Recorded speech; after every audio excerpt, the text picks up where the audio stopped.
தேசிய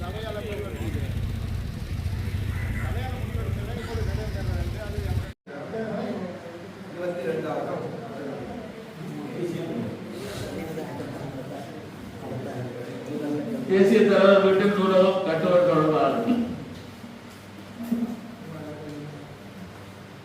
மற்றது இன்னொரு விஷயம் சொன்னா, இன்றைக்கு பத்திரிகையில் அவருக்கு தலைவருக்கு அந்த திருமதி மதியாவனம் ஜெகதீஸ்வரி அவர்கள் கடிதம் எழுதியிருக்காங்க. எனக்கு இதுவரை எந்த கடிதம் கிடைக்கல. உதயன் பத்திரிகையில சரம் செய்தி அவர் வாசிக்கிறார். அப்ப மற்றவர்கள் நினைப்பார்கள் அவரே ஏதோ கடிதம் எழுதின பிறகு நான் ஏதோ ஆடாவடியாக ஏதோ செய்கிறேன். எனக்கு என்னிடம் கூட சமர்ப்பிக்கப்படையில அலுவலகத்தில் மாத்திரம் சமர்ப்பிக்கப்பட்டது. பிறகு தகவலின் சட்டத்தில் திரு மயூர் அவர்களை பெற்று பேசுவித்தார் என்ற முறைப்பாட்டையும் எனக்கு ஒரு சில கூறுகள் சொன்னார்கள். தகவலின் சட்டத்தில் அவர் அறிஞ்சு அவர் வெளியிடுவது அவர் சொல்லுங்க. அதில் நாங்கள் எழுதினோம். அவர் என்னோட சொன்னார்.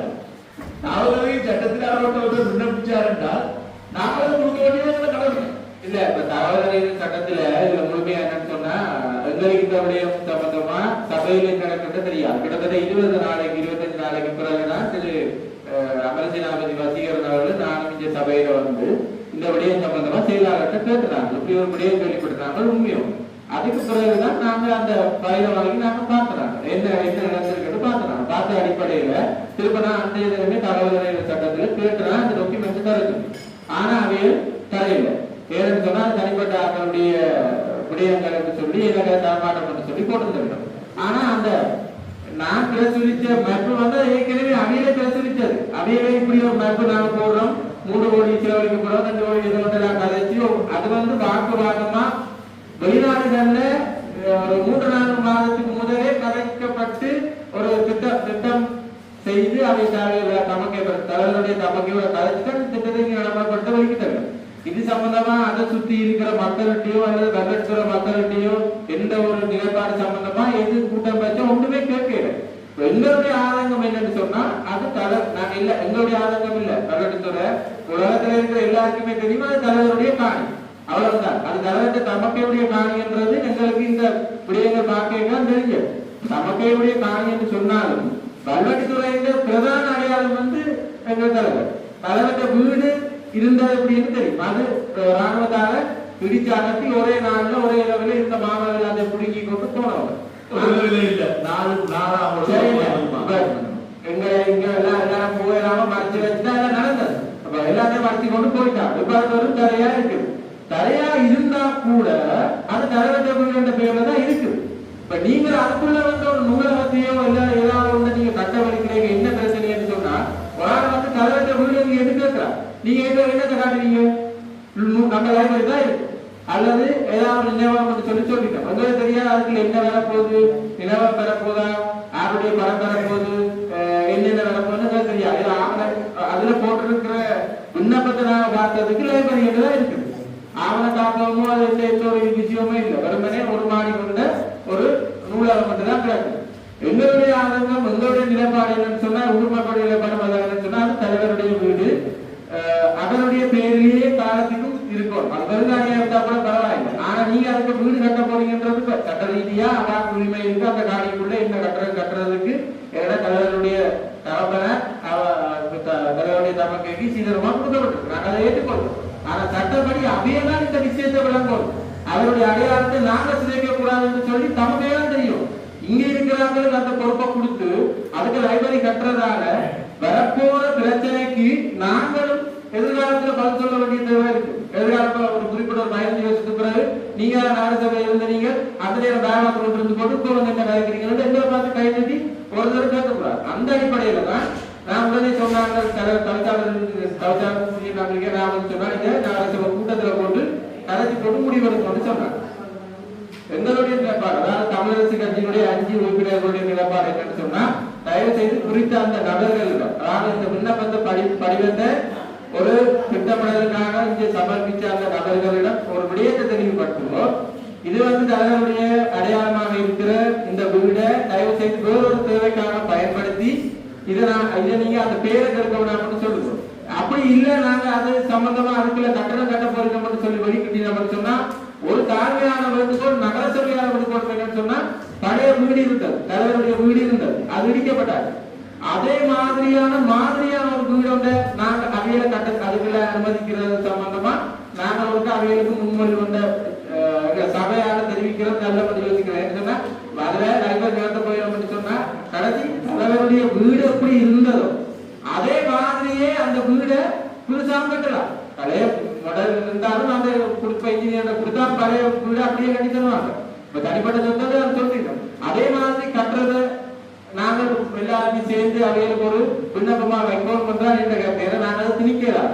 ஆனாலும் எங்களுக்கான பொறுப்பு இருக்கு. முதல் கட்டத்துல நாங்கள் அவைகளுக்கு இது சம்பந்தமா தெளிவுபடுத்தி இந்த பெயர் மாறிது இந்த விடயங்கள் சம்பந்தமா நாங்கள் சரியான தீர்க்கமான முடிவு எடுக்கணும் என்று அவைகளுக்கு ஒரு அட்வைஸா அந்த பழைய வீடியே திருப்ப கட்டி அதுக்குள்ள அவையல் அது சம்பந்தப்பட்ட அப்படிங்கிற காட்சிப்படுத்துறது நடத்துறது சம்பந்தமா காட்டுவதே இல்லை. ஆனா முதல் கட்டத்திலேயே அப்ரூவல் வழங்காமல் அவைகளுக்கு சம்பந்தமா ஒரு நகர சபையில் எடுக்கப்பட்ட தீர்மானம் என்று நாங்கள் ஒரு எல்லாரும் சேர்ந்துதலும் இந்த விடயத்தை தெளிவுபடுத்தி பழைய வீடு மாதிரி ஒன்று அதில் கட்ட சொல்லியும் இப்படி கட்டுறதால ஏற்பட போற பிரச்சனை தலைவர்த்த வீடுன்றது அடையாளம் இல்லாம போயிருக்கின்ற விஷயத்தை தயவு செய்து நகரசபை மெம்பர்ஸ் எல்லாரும் சேர்ந்து முடிவெடுத்து நீங்க ஒரு அவைகளுக்கு தெளிவுபடுத்துறதுக்கு முன்மொழி பண்றா என்னுடைய தாழ்மையான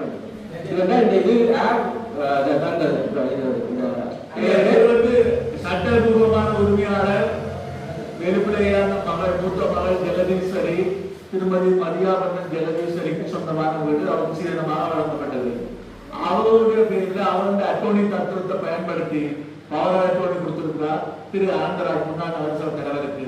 அவர் இந்த விண்ணப்பத்தை நகரசபை இதே ஒரு சட்டப்படியாக ஒரு விண்ணப்பம் வந்தால் அந்த விண்ணப்பத்தை பரிசீலிச்சு நகர அபிவிருத்தி அதிகார சபைக்கு சமர்ப்பிச்சு அனுமதி கொடுக்கிறதோ இல்லையோ எங்களோட விஷயமே ஒழியா வேற விஷயங்களுக்கு நாங்க போகக்கூடிய அளவுக்கு எங்களுடைய அதிகாரம் வரக்கூடிய இன்னொரு விஷயத்தை சொல்றேன்.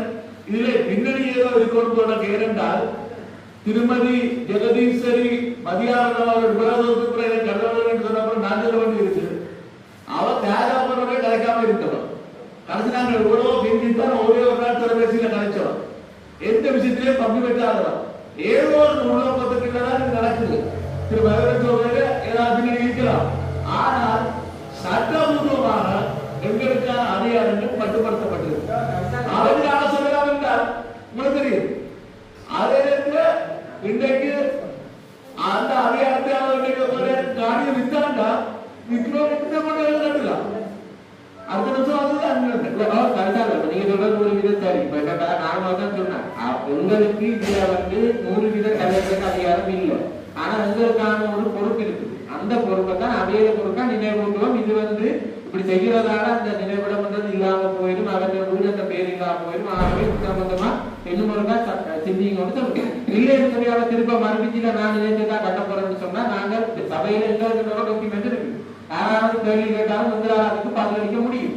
அப்படியே நீங்க ஒரு திட்டமிடக்குள்ள சமர்ப்பிச்சுட்டு அப்ரூவல் கொடுத்தா நாங்கள் என்ன பதில் சொன்ன பண்றதுக்கு சரத்துக்கு நீங்க என்ன பண்ணுறது அல்லது மெம்பர் இந்த பதார்த்தம் என்ன சொல்லுவோம். அதான் என்னுடைய நிலைப்பாடு. என்ன பத்திரையும் முதலாவது இருக்கா அதையிடம் வேண்டுதலா கேட்போம். இல்லை என்று சொன்னா அடுத்த நீங்க நகராட்சி கூட்டத்தில் போட்டு அப்ரூவல் என்றால் இதே அட்டோனி தத்துவகார இத்தகைய 2 வருடத்துக்கு முன்பதாக ஒரு நேர்காணல்ல திரு அனந்தராஜர்கள் இது தேசிய தலைவர் வீடு இல்லையோ வீடு கொடுத்தவர் உங்களுக்கு தெரிஞ்சிருக்கும். தமிழ்சாலையாளர்கள் அங்க ஒரு நேர்காணல சொல்றது தேசிய தலைவர் வீடு என்றால் இது தேசிய தலைவருக்கு கலைக்கிற மூக்கு தலைவர் இது தேசிய தலைவர் வீடு இல்லை என்று தமிழ்சாலைகளுக்கு தெரியும். ஒரு நேர்காணல் வந்து கொடுத்தவர் சரி அப்படி கொடுத்தவர் இன்றைக்கு அட்டோனி தத்துவா வந்து தேசிய தலைவர் இல்ல ஒரு 3ஆவது கட்டத்தில் போட்டிருக்கு. உண்மையிலேயே அது போன்று அது உண்மையிலேயே இல்லாத வடக்கு கிழக்கு சிங்களம் கொழும்பிலே இருந்து கொண்டு இந்தியக்கு மண்ணள்ளி கொண்டு போன வரலாறு கூடி இருக்கு. எல்லாருக்கும் தெரியும்.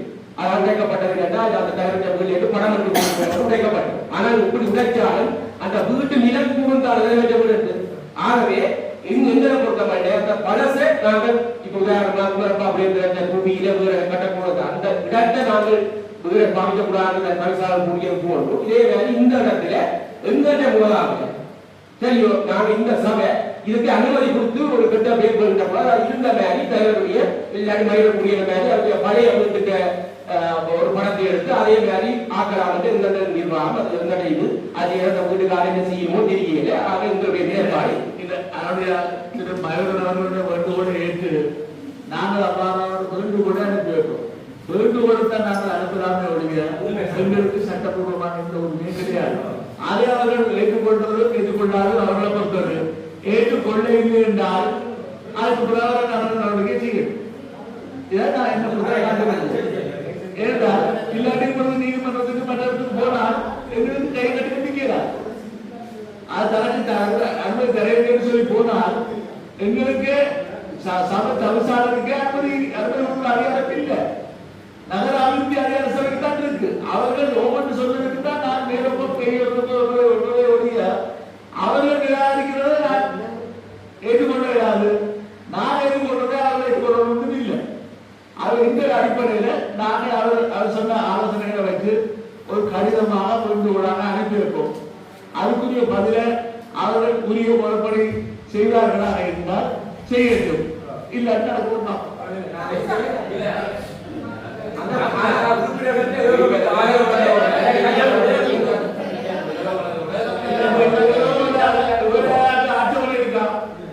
இந்த திருமணம் கையில நாங்கள் எப்படி செய்வோம் வேண்டுகோளை கொடுக்கிறது வேற யாராவது உறுப்பினர்களுக்கு ஆட்சேபனை இருக்கா?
சாதாரண ஒரு ஆளுடைய வீடு கட்டுறா நாங்க இங்கே வர வேண்டாம். அதான் இங்க பிரச்சனை. அதான் நீங்க ஒரு ரிக்வெஸ்ட் பண்ணுங்க. தன்னத்துற புத்திமணியாளருக்கு ஒரு தனிப்பட்ட நாடுகளை கட்டமளிக்கிற கூட சர்ச்சை வந்த நேரத்தில் ஆளுநர் அலுவலகத்தால் சொல்லப்பட்டது இதுக்கான ஆட்சேபனை பத்திரிகையில பேப்பர்ல கொடுத்து வேண்டும் பொதுமக்களுடைய கருத்துக்கள் சொல்லணும் என்று சொல்லி கேட்கப்பட்ட அடிப்படையில் நாங்கள் விளம்பரத்துக்கு காசை நாங்கள் கொடுத்து விளம்பரப்படுத்தி எந்த ஒரு ஆட்சேபனையும் வராத நேரத்தில் அதை வரவேற்று நான் ஒரு அறிக்கை புத்தகம் பெற்றுக் கொண்டுதான் அனுமதி வழங்கப்பட்ட நேரத்தில் திருப்பி போலீஸ் இன்ஸ்பெக்டர் இதால தரப்பட்டது. பொதுவான நினைவு தூபியலுக்கு அந்த பிரச்சனை இது வந்து தனிப்பட்ட சொத்துக்குள்ள செய்ய போற முடியும். இதுக்கு நாங்க பொதுமக்களை கருத்து கேட்க நாங்க கேட்கல. அது உண்மையிலேயே ஆர் பேசுற போறோம்னா அந்த கட்ட போராக்கள் அந்த சுத்தவரை இருக்கிறார்கள் வர்றெடுக்கிற மக்களுக்கான ஒரு கலந்துரையாடல் கூட்டம் வந்து சந்தையிலேயே வச்சு பொதுமக்களை கருத்து எடுத்துக்கொண்டு இதை ஸ்டார்ட் பண்ணிருக்கோம். அவையில் எல்லாம் முடிவெடுத்துட்டு எல்லாம் ரெடியாகிட்டு தான் வந்துவிடும். நாங்க இனி ஒன்றும் செய்யல. அப்ப நாங்க எங்களோட நிலப்பாடு என்னன்றது சபையோட நிலப்பாடு என்றதை நீங்க வெளியே அனுப்புறோம் என்ன பாருங்கன்னு பார்ப்போம். அதுக்கு பிறகு முடிஞ்சா நீங்க என்னன்னா வீட்டுக்காரர் மதிக்க அந்த விடயத்தை தொடர்புல கவனம் செலுத்த மாட்டோம். அதுல கவனப்பட்டு நீ போடுற அந்த விடயத்துல கவனம் செலுத்த மாட்டோம். அந்த லைப்ரரியை கட்டுற குழு இது சம்பந்தமா கரிசனை கொள்ளாத தலைவருடைய அடையாளம் பற்றி கரிசனை கொள்ளையில்லாத சொல்லிக்க நாங்கள் என்ன செய்யணும். அது அடிப்படையில் நாங்கள் எங்களை தலையில பள்ளி எடுக்காம அவருக்கு இந்த விடயத்தை தெளிவுபடுத்தணும். அதுக்கு அந்த இடத்தை போகலாம்.